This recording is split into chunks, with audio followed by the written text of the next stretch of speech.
Yo, what's happening people? I'm Era from EraTheProducer.com and welcome back to the channel. In this video I'm going to be showing you how I turn my loops into fully structured beats. If you're new to the channel then do me a favour and hit that subscribe button so we can get to 1K and finally do this giveaway that I've got planned.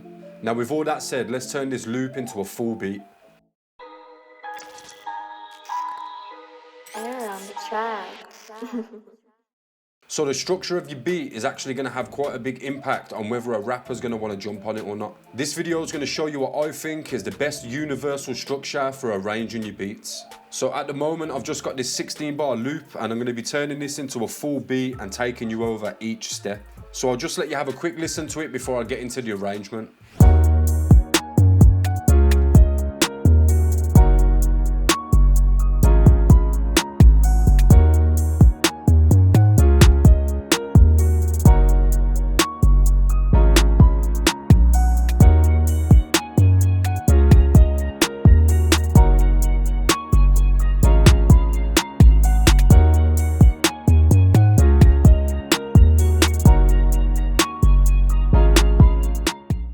So the first thing I want to do is separate this loop by mixer track so each element's in its own pattern. And to do this, I'm just going to right click on the pattern and come down to split by channel.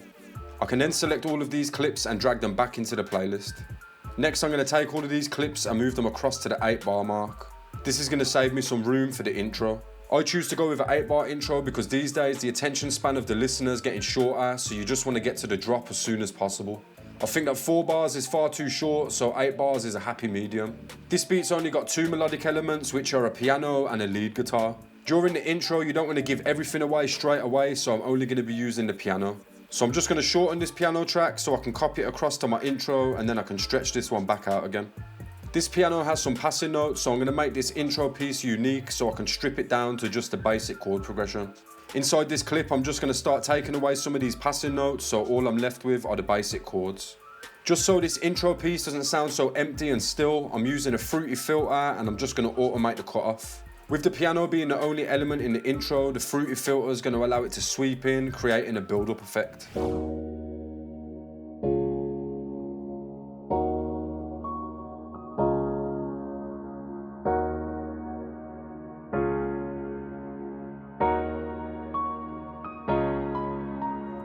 I think that'll do for the intro for now. I am going to come back in and add risers and crashes as well as my tag, but for now we can move on to the hook. I like to have my hook 16 bars long, so I'm going to have the piano playing throughout the whole thing, and then as you can see I've got this lead that comes in on the second half to keep things interesting. Now to really emphasize this guitar coming in, I'm going to take all of my drum tracks and cut them in half, and this will let me create a little break in the middle where I can drop some of the drums out to introduce it. So I know for sure I'm going to take my kick out for around 2 bars, and I'm also going to drop the snare out too. This first open hat can go, and then I'm just going to use the cut tool to take some of the closed hat out too.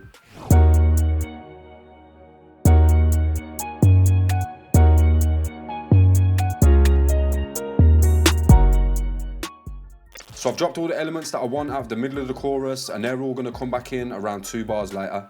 The last thing I want to do to the hook is take out these last few kick drum hits, and this is going to help the transition from high energy to low energy sound more natural.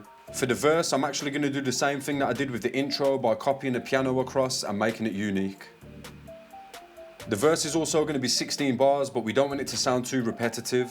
So by making it unique, you can drop out some of the passing notes from the first half, leaving a simplified version that progresses throughout the verse.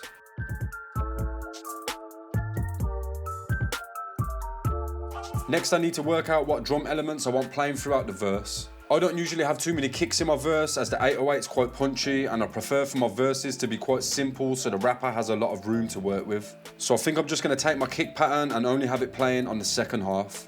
For this step it's totally up to you which elements you leave in and take out. I'm just giving you an idea of how I arrange my beats. I'm going to leave the hi-hat, the snare as well as the percussion to play throughout the whole verse so I can just copy them straight across. And then I'm going to have the open hi-hat come in only on the second half too. At the beginning of my verses, I like to create a sort of delayed drop, and I'll do this by taking out the first snare, and these percussion can go as well. So all that's left to do for the verse now is to copy this 808 across. I'm going to make this one unique so I can make a simplified version. The next thing that we need to work out is a bridge. For this, you can just copy your intro across because it's going to be 8 bars too. This section is going to bring us back into the hook, so that means we're going to want some sort of builder.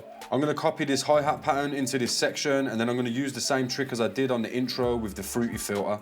Now to emphasize the drop back into the hook, I'm going to apply a tape stop to the hi-hats as well as the piano. A good plugin for tape stops is Tape Mellowify. You just want to make sure that you've got the tape catch up to instant. Then I can just toggle this play button on and off, then come up to multi-link to controllers, right click it and create an automation clip.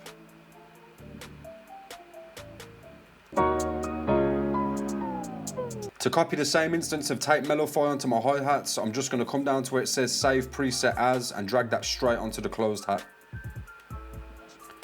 Then again, you just want to toggle this play button, right click multi-link to controllers and create an automation clip. All I want to do now is add a riser and crash to the drops. This is going to help with some of the transitions from low to high energy because risers are great for build-ups and crashes sound good on most drops. So now that I've added my risers and crashes, I can take everything from the bridge right back to the hook and copy it all across.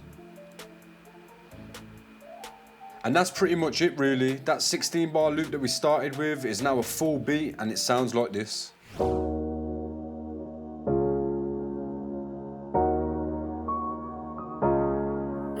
the track.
And that's going to bring us to the end of today's video.